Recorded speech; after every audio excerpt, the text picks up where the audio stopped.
이제 2장 나는 왜 항상 돈에 쪼들릴까? 나의 돈 상식 살펴보기. 고수를 싫어하는 사람의 집에는 고수가 없다. 그렇다면 이제 당신의 돈에 대한 마음의 전제는 어떤지 살펴봅시다. 여러분은 돈에 대해 어떤 인상을 갖고 계십니까? 어떤 가치관을 갖고 있는지 현재 자신의 마음속에 있는 전제를 인식하는 일부터 시작합시다. 그것이 현재 돈 문제의 원인이기 때문입니다. 예를 들어서 이제 회사에서 상사가 별로 하는 일이 없는데도 자신보다 더 많은 급료를 받는다면 멋지다, 나도 그런 사람이 되고 싶어 라고 생각을 합니까? 아니면 화가 치밀어 오릅니까? 아마 화가 나는 사람이 많을 것입니다.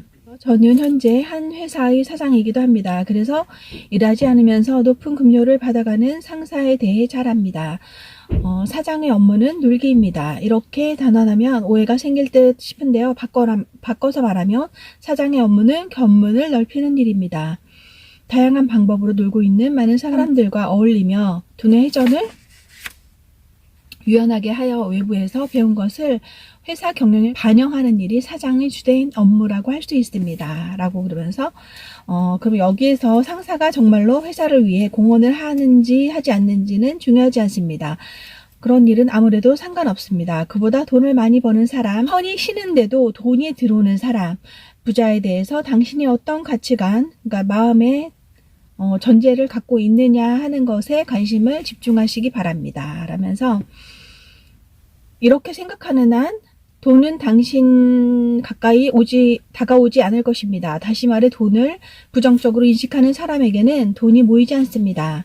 그러니까 돈이 모이는 것을 무의식적으로 거부하고 있는 셈이기 때문입니다. 라고 하시면서 정리는 혹시 무의식적으로 돈을 거부하고 있지는 않은가, 돈에 대해서 자신의 전제를 파악하라 라고 하시면서 고수를 싫어하는 사람 집에는 고수가 없다. 그러니까 돈의 원리도 그와 같다라고 이제 결론을 내리고 계세요. 이 파트에서는. 그래서 돈 때문에 아등바등 하게 되는 진짜 이유라고 해서 이렇게 얘기를 하시는데요. 뭐냐면 돈에 대한 가치관은 어느 사회에 살고 있느냐에 따라 다르다. 그러니까 일본인과 미국인을 비교해 보면 금방 알 수 있다라고 하면서 데이터를 소개하겠습니다. 그러니까 후지노 히데토시가 쓴 투자가가 돈보다 중요하게 여기는 것이라는 책을 되면서 알게 된 내용인데, 이제 기부액이 이제 굉장히 작다는 거죠. 일본인 같은 경우는. 네, 그런 얘기를 하시면서 그 기부액이 작다는 거는 나는 손해를 보고 싶지 않다. 손에서 돈을 놓고 싶지 않다. 내 돈을 모르는 사람을 위해 쓰고 싶지 않다라는 그런 마음이 있다라고 하시면서 그에 비해서 이제 미국 사람들은 대부분 성공하는 사람들은 자선 활동을 하거나 막대한 금액도 기부를 한다. 우리는 왜 이렇게 돈을 모으려고만 할까요? 그 이유는 마음속 돈이란 쉽게 얻을 수 없는 것이라는 전제가 있기 때문입니다. 라고. 그러니까 본연의 자세가 달라지면 방법이 달라집니다. 그래서 나는 왜 항상 가능한 한 돈을 쓰지 않으려고 아등바등하고 매사 어떻게 하면 조금이라도 손해를 보지 않을까 조바심을 낼까. 이 모든 것은 돈이란 쉽게 얻을 수 없는 것이라는 마음속의 전제 때문입니다. 라고 얘기를 하고 계세요. 그래서 그 다음 이제 파트를 보면은 돈은 아낄수록 사라지고 쓸수록 들어온다. 우리는 무의식 중에 돈을 부정적으로 여기는 경향이 있습니다. 그러니까 돈은 쉽게 얻을 수 없다. 깨끗하지 못하다. 돈벌이는 품위가 없다. 이제 한다는 거죠, 우리들이. 그래서 야비한 부자랑 청렴 결백한 가난뱅이 중에 어떤 게 좋냐라고 얘기를 하세요. 그래서 부자에 대해서 굉장히 이제 안 좋은 선입견을 이제 갖고 있다는 거죠. 그래서 야비한 부자 억척스럽고 인색하며 자기만 생각하고 거만하게 굴거나 방향 무인한 데다. 심지어 뒤에서는 비열한 수를 쓰는 사람입니다. 하지만 굉장히 많은 돈을 갖고 있지요. 그리고 이제 청렴 결백한 가난뱅이는 정의를 위해서 행동하고 유혹에 넘어가지 않고 긍지를 갖고 살아갑니다. 하지만 매우 가난합니다. 라고 하고 계세요. 그래서 과연 이제 어떤 사람이 좋고 누가 나쁜 사람일까요?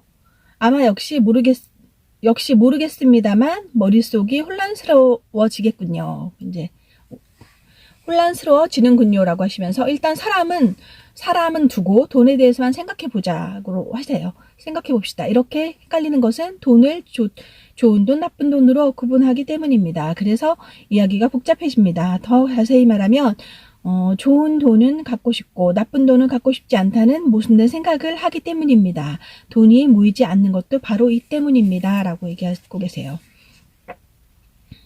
그러니까 이제 더 이상 돈을 좋다 나쁘다라고 판단하지 맙시다. 내 수중에 들어오는 돈이 굳이 이유를 대지 않아도 됩니다. 좋은 돈이든 나쁜 돈이든 계속 들어오기만 하면 되고 또 깨끗하게 사용하면 됩니다.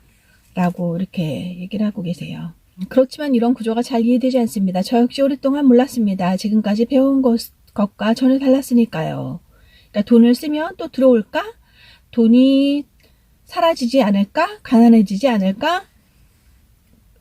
모든 사람들이 이렇게 생각합니다. 당장은 이해할 수 없어도 좋습니다. 일단 지금은 사용하면 들어온다고 생각해 두기 바랍니다. 라고 말씀하고 계세요. 그래서 정리를 하자면 돈은 계속 사용해서 세상으로 내보내야 한다. 그리고 순환시켜야 한다. 강의 흐름은 막으면 안 되는 것과 같다.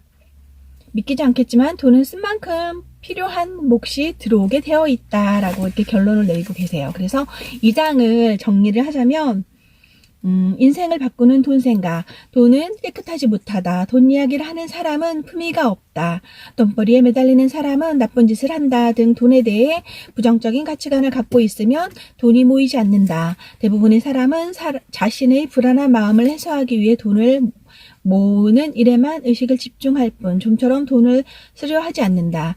돈을 입고만 신경 쓰지 말고 세상을 위해서 어떻게 사용할 것인지 등 돈의 출구에 대해서 생각해보자.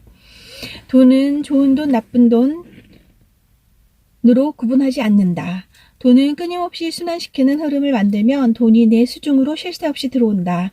돈을 쓰면 쓸수록 필요한 만큼 돈이 들어온다. 돈에 구애받지 않는 사람의 사고방식을 채용해 본다. 라고 해서 이 장을 마무리하고 있어요.